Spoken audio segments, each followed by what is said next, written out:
Just what does it mean to come back here and be able to play or to sass an opponent tonight? Yeah, AZ was good to me, but I'm way happier where I'm at now. It was good to see people. It was fun to play in front of some fans. But for me, I'm way happier in Indiana. It had to have been one of, if not the most embarrassing loss of the season for the Indiana Fever so far. We lost to the Atlanta Dream earlier in the season, 77-58. We lost to the Valkyrie earlier in the season, 80-61. And tonight, against the Phoenix Mercury, we lose 95-60. Just what does it mean to come back here and be able to play F assassin opponent tonight? Yeah, AZ was good to me. But I'm way happier where I'm at now. It was good to see people. It was fun to play in front of some fans. But for me, I am way happier in Indiana.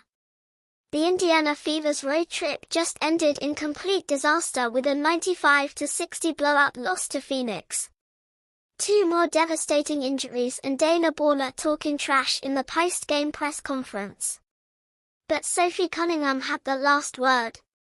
In this video, we're breaking down exactly what went wrong in Phoenix, Sophie's valiant effort to will the team to win, and most importantly, Sophie's explosive podcast comments where she finally revealed the truth about how Dana Borner really quit on the Fever.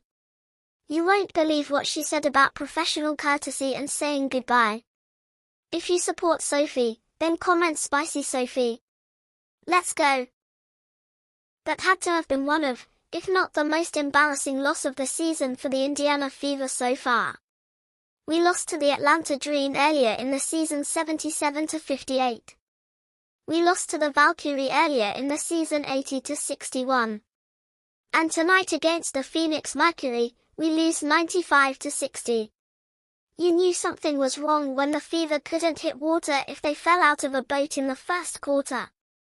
The shots weren't falling, passes were getting picked off, and Phoenix was already pulling away before most fans had finished their popcorn. This wasn't just a slow start. This was a complete offensive collapse happening in real time. The numbers tell the brutal story that every Fever fan wishes they could forget. Indiana shot a pathetic 34.3% from the field while going an absolutely dreadful 7 of 30 from three-point range. 22 turnovers handed Phoenix 42 points on a silver platter. When you're giving the other team more points off turnovers than you're scoring from beyond the arc, you're in serious trouble. Does this team practice? What I saw tonight looked like what I saw a month ago looked what I saw 3 weeks ago. Absolutely no offensive game plan. I thought there's motion offenses when it's nobody's night. Night in and night out. Everybody's allowed to have a night. If Kelsey Mitchell doesn't play well, it needs miraculous efforts from the rest of the team to pick this up. Sophie Cunningham played great tonight. Kelsey Mitchell had a bad game. Bad game. Where's everybody else?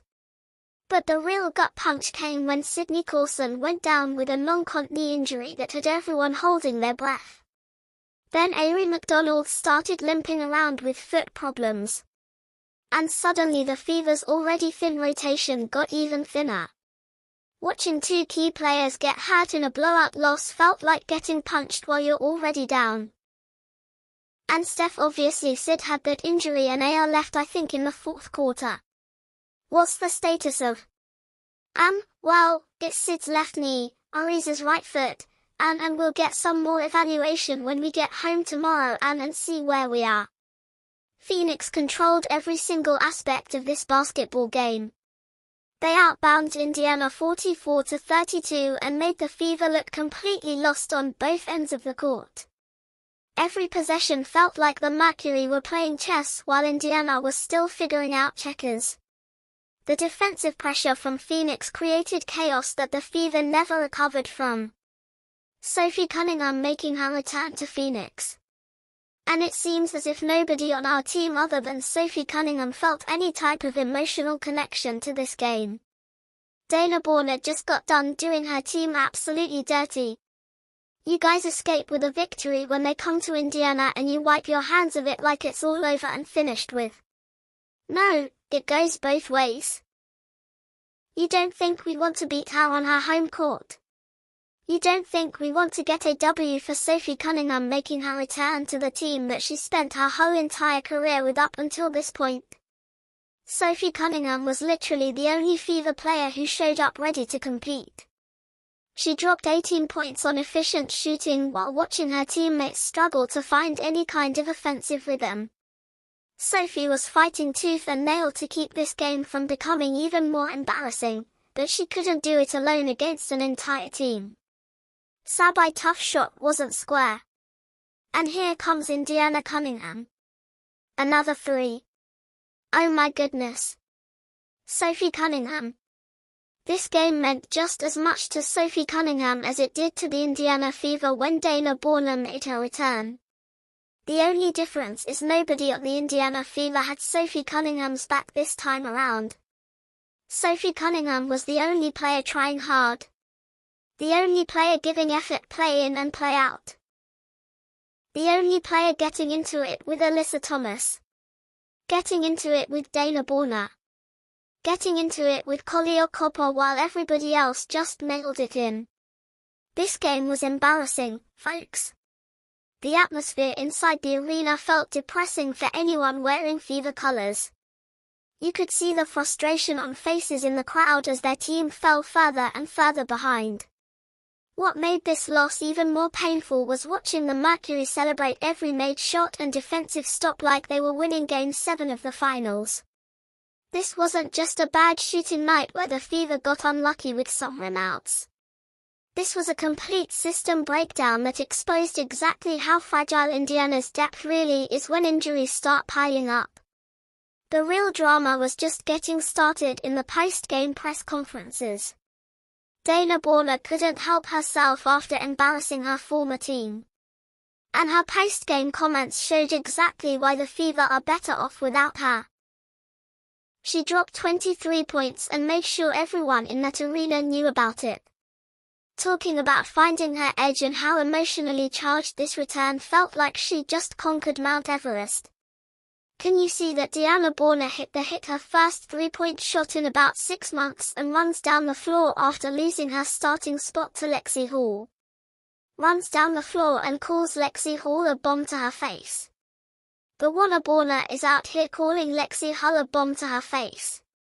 But here's what really happened during those 40 minutes of basketball.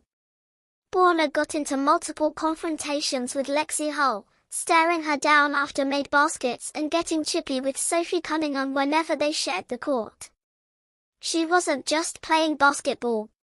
She was putting on a show designed to embarrass her former teammates. You know, it was I don't know. Emotions are kind of high. Honestly, it's just been a journey to get back to just being happy playing basketball again. I'm just, the joy I'll find trying to find that for a minute. Basketball was kind of like off the radar for me a little bit. I didn't know if I loved it anymore. Like we had a long conversation with Alyssa. So just to feel that again, feel that energy, feel this from that building was just amazing, and I feel like it was a game that I needed to, remind me like I love this. Coach Nate Tibbetts couldn't stop praising Borner's fire in his post-game interview. He talked about how her veteran experience had reawakened her competitive spirit specifically for this matchup against Indiana. The way he described it, you'd think Borner had been saving up months of energy just for this one game. Phoenix treated this entire contest like it was personal business instead of professional basketball. Borner was right in the middle of all the trash talk and theatrical celebrations. Every made shot came with extra staring. Every defensive stop turned into a moment for more drawing with the Fever bench. Look at Borner. And Cunningham's kind of got that innocent Humi grin going. And nobody's buying it. Wow. What a steal by Borner. Stepping right into it. And Sophie knows that doesn't want to create anything more. Little holding on. You think this is becoming a rivalry? Oh, they're letting her have it now. They gave Cunningham a big ovation before. You could see the massive difference in how both teams handled themselves after the final buzzer. Phoenix was celebrating and taking verbal shots at their opponents while Indiana focused on staying together as a group. The Fever players were checking on their injured teammates and talking about bouncing back from adversity. For sure. I mean, it sucks, right? You know, you don't ever want to see anyone be injured on any team. I feel like there's been a lot of injuries this year in the harsh ones, I think. And you know, it's just another one. And Sid is still the heartbeat of our team. She's going to be okay. Our team's going to be okay. And again, just another hurdle that we're going to have to get over. Borna's performance felt less like legitimate basketball excellence and more like someone desperately trying to prove a point to people who had already moved on with their lives.